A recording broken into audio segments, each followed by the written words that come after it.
Hey everybody, it's your old pal, the KMN 1971, back with my monthly comic book haul. This will be covering all the books that I picked up last month in October. And if you're a fan of large comic book hauls featuring lots of comics, you've come to the right place. I have about 65 books to show off, modern books, filler books that are great reads, some minor keys, some solid keys, the usual stuff. So let's just jump right on in. We have Hauloween number two, book two from DC's Black Label imprint. Haven't had a chance to read this yet. Just picked it up yesterday. Really was impressed with the first issue. The Last God number one. Wanted to try out something a little different, and I ended up really digging the story. I will be sticking around for the next 11 issues. I guess it's a 12-issue maxi series, so really nice. Oops. Basket Full of Heads, number one, featuring this awesome Joshua Middleton cover. A great job by Joe Hill. This is the first comic that I've read from Joe Hill, and I definitely ended up liking it. Black Label, putting out a lot of high-quality stuff. Not bad for an imprint that was allegedly dead on arrival, well, at least according to some. Batman Annual number 4, which another one I haven't had a chance to read yet. I've read just about all of these, with the exception of like 2 or 3 issues in this stack, I mean. Batman number 80 and number 81, really cool cover. And now some really hideous Year of the Villain B covers coming up. Justice League number 33, Year of the Villain, Joker. I guess I'm a little out of order here, but let me just say, Joker movie was phenomenal. Believe the hype. This is one of those movies that you can bring someone that is not necessarily a fan of the comic book genre, but if you're a fan of like just a stellar performance and just a great movie in general, man, Joker all the way. I mean, I'm a little conflicted. I thought hands down Avengers Endgame would be my favorite flick of the year, but Joker is right up there for totally different reasons. But if the comic book movie genre if we want it to prosper and continue on, we need different movies like this out there to move the medium around, I guess. Enough about that. Awesome movie. Go check it out. Great read also too. There's the other Justice League. Justice League number 34. Superman number 16. Ugh. And speaking of really, they're going to be outing Superman's identity again. I will be dropping this title as soon as that happens. It's a little bit too early for reruns, The Green Lantern number 12, which will be coming back in season 2. So I will be jumping back on at that point. Legion of Superheroes Millennium number 2. Pretty good read, but I will be checking out Legion number 1 because I am a Legion fan, but I will be keeping this series on a very short leash. I'll be giving it one story arc to either impress me, or if not, I'll just drop it after that. Alright, moving on to the Marvel in Image stuff. House of X, number 6. And Powers of 10, number 6. Just the best X-Men story that's come down the pike in well over a decade. Bravo to Mr. Hickman. Ended up picking up X-Men number 1, of course, which might check out some of the other satellite titles, but for right now, the only ones I plan on picking up are X-Men and the upcoming Wolverine solo title that will be coming out, sometime early next year. Fantastic art germ cover, too. Cover of the Hall. Guardians of the Galaxy, number 10. Absolute Carnage, number 4. Still a blast. Venom 19, standard tie-in stuff. Nothing great. Immortal Hulk, number 24. Great read, as always. And Immortal Hulk, number 25. I don't know. I mean, it was a good read, but it just seemed like Al Ewing was really channeling his inner Alan Moore with this story. Just gave me that whole vibe of I don't know, like this Swamp Thing story that Alan Moore wrote back in the day when Swamp Thing was out in space. So still fantastic read, one of Marvel's best ongoing titles. Conan the Barbarian number 10, best issue of Conan for a while. I think it's kind of hurt the series that they've dragged the storyline out so long, and the overall format of just being one and done stories for 10 consecutive issues.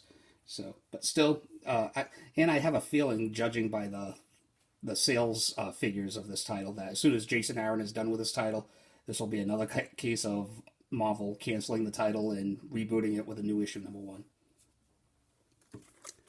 Conan the Barbarian Exodus #1, a book that I missed out on initially, but I wanted to check it out because I love Assad Ribic's artwork, and since Marvel has gained the rights to Conan, they really haven't given him any A-list artist on any of his titles, with the exception of this one. Very light story, but great artwork. Star Wars #72, book I'll miss once it comes to its end. I have no intention on picking up the new volume that will be taking place between Empire and Return of the Jedi. Spawn #301, milestone issue, and my last issue of Spawn for a while, now that I have all the Spider-Man homage covers. And it's just one of those deals that, I don't know, it's just not a title for me anymore. I guess I've changed since the 90s, like many of us have. And lastly, to finish off the newer books, Die #8. Easily one of my top 3 favorite reads going on at the moment. Alright, so let's jump into the back issues, shall we? Alright, we're going to start off with the recommended reading section. So I finally, last haul I showed off the Kree-Skrull War, classic Avengers storyline that I just finished off from the Bronze Age. And here is a classic Avengers storyline from the Modern Age that I'm finally finishing off just now, The Ultimates, Volume 1. So here's The Ultimates #6, 7, 8, 9, 10, 11, 12, and 13. I know there's some people speculating about the Secret Invasion storyline in Marvel, I don't know, Phase 4, Phase 5, whichever. But if they were ever going to encompass a Secret Invasion-esque type storyline, they would be better off incorporating it from this Secret Invasion story that ran in the Ultimates. That was also prior to Secret Invasion by Brian Michael Bendis. So, just great story arc, one of the best Avengers storylines out there in my opinion, and back in the day when Marvel really cared about interior artwork and having better cover stock than tissue paper, like they do now for the most part. Other great reads, Hellboy, The Sleeping and the Dead, #1, and Hellboy, The Island, #1. Obviously, I have to pick up the other issues to complete the storyline, but with those 2 issues, I have now cleared out my entire area as far as Hellboy back issues go. So, I don't know what to do from now on. I mean, I still have a little bit of stuff to read that I've bought, but after I run out of that, I don't know what I'll do. I'll have to resort to online purchases if I want to complete these storylines, which is kind of a bummer. But the last Hellboy movie flopped, so at least it is attainable at a better price right now. Alright, moving along. We have Swamp Thing #171, which is the last issue of the long-running second volume of Swamp Thing.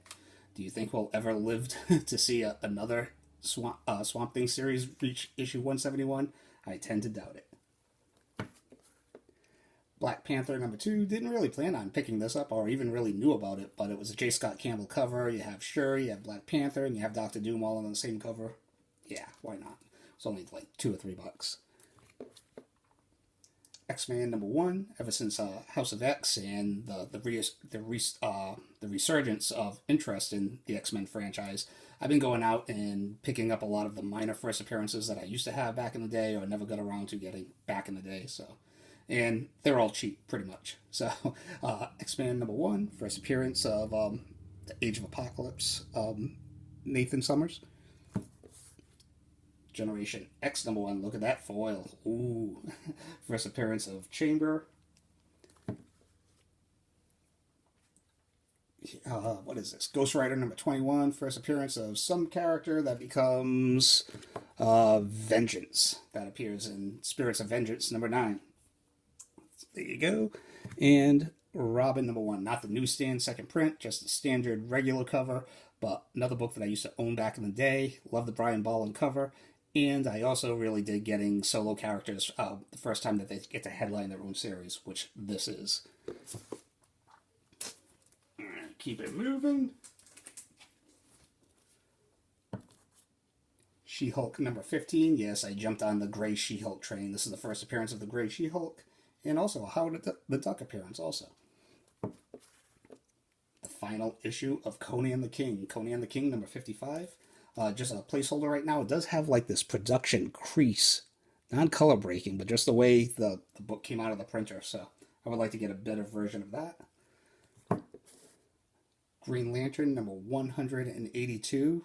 Green Lantern back issues just starting to pop a little bit now with the HBO Max news that there will be an ongoing Green Lantern Corps, I believe, series that will be on the HBO Max streaming service. So this is the first time that John Stewart officially becomes a Green Lantern. I guess when he became a Green Lantern in his first appearance, it was kind of a one and done like Guy Gardner back in the day. So pretty cool. And Green Lantern number 185, which features the origin of John Stewart. I want to say I saw both of those books in a Doom video way back in like maybe the beginning of this year. Action Comics number 662. This is where Superman reveals his identity to Lois Lane. And I guess there's also a Superman and Lois show in development for CW. So this might be a book to get, and it's super cheap. Blue Beetle number 1. I used to love this series back in the day, man. Love this premiere issue, too.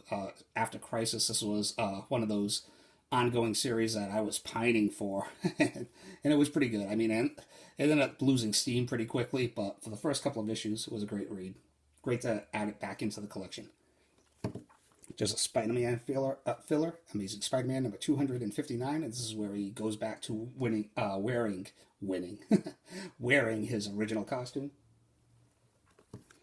And here we have Marvel Age number 2, really high-grade copy, and this just features a preview of Alpha Flight, and hence an early first appearance of Puck.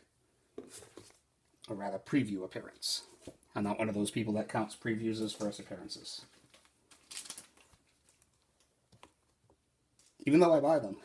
So here we have Marvel Age number 6, and I guess this will be like the section of like minor keys and some solid keys. So Marvel Age number 6, and this contains a preview of Beta Ray Bill, and it also features a cover appearance or the first cover appearance of Peter Parker Spider-Ham on the back cover. Marvel Tales number 209, and this reprints the first appearance of the Punisher, and it also features the first Mike Zeck Punisher cover, which for old school Punisher fans of the 1980s, how can you not want that in your PC? Found my second copy of Star Slayer, the Log of the Jolly Roger, number 10, which features the first appearance of Grimjack. Picked it up for $3. Wonder Woman number 1, my second copy, but this copy happens to be a newsstand, so now I have a set of the newsstand and direct edition. And while I was there, I also picked up this, Wonder Woman number 82, which I did not know, but this is like a $15 to $20 book. Awesome Brian Bolland cover, once again. The closest that I will ever come to obtaining an Incredible Hulk number 1, Marvel Milestone Edition, Incredible Hulk number 1. In this shape, it goes for like $10-15. And once again, along the same train of thought, this will be definitely the closest I'll ever get to getting a Captain America number 1 from Volume 1. But Marvel Milestone Edition, which reprints Captain America number 1, Jack Kirby greatness. And this is one of the more sought-after Marvel Milestone Editions. This is probably like a $25 book, but if it was in like near mint condition, this is like a $30 to $40 book. Doom Patrol number 19, first appearance of Crazy Jane. Titans number 1, I just had to have it. Yeah, it was like a $10 variant, so why the heck not? And this actually reprints New Teen Titans #1 Volume 1 from the classic team of Marv Wolfman and George Perez. So pretty damn cool. Here's a variant that I wanted way back in the back in the day, probably a couple of years ago.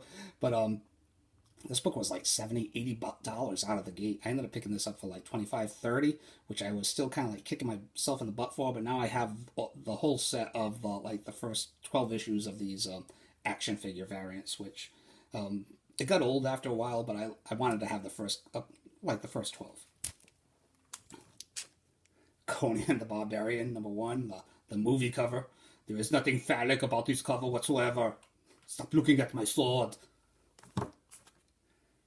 Little Silver Age, Daredevil #48. And this is one of those covers that's kind of controversial. I read about this, I think, on CBSI a while ago. But it's one of those covers where it kind of looks like Stiltman is kind of like maybe crapped Daredevil out. And at the bottom of the cover, as you can see on the marquee, yeah, yuck, yuck, yuck. So, yeah. Moving on. Green Lantern #29, the first appearance of the Black Hand. Only a VG, but it was like $20. And who here did not love Blackest Night? Raise your hand. Yeah, I didn't think so. Everyone loved Blackest Night. So, really cool GL villain. Happy to have it in the collection. Fantastic Four, sorry about the glare, #57. Probably fine plus to VF minus condition. Really nice shape. And anytime that I can snag any kind of Silver Surfer issue from the Jack Kirby Stan Lee run, I'm definitely trying to do it. And for my pick of the haul, we have the Legion of Monsters #1. Beautiful Neil Adams cover. The spirit of Hauloween, I figured it was a good time to pick it up. The price finally lined up, and I found a pretty good seller. So that I've been buying off of for like the last 2 or 3 weeks now. So great stuff, great condition, and just really happy to have it. So that's all I have for this week. I will be back, well, at the end of this month with my birthday haul. 48 years old is fast approaching at the end of the month. And in celebrating that, I am going to be showing off 48 Bronze Age books. Bronze and only bronze in my next comic book haul. And I might have another dollar binge from the Fringes video in between this video and the next haul. So I will see you all later on. Have a great weekend. Thank you all for watching, liking, and subscribing. Take care. See ya.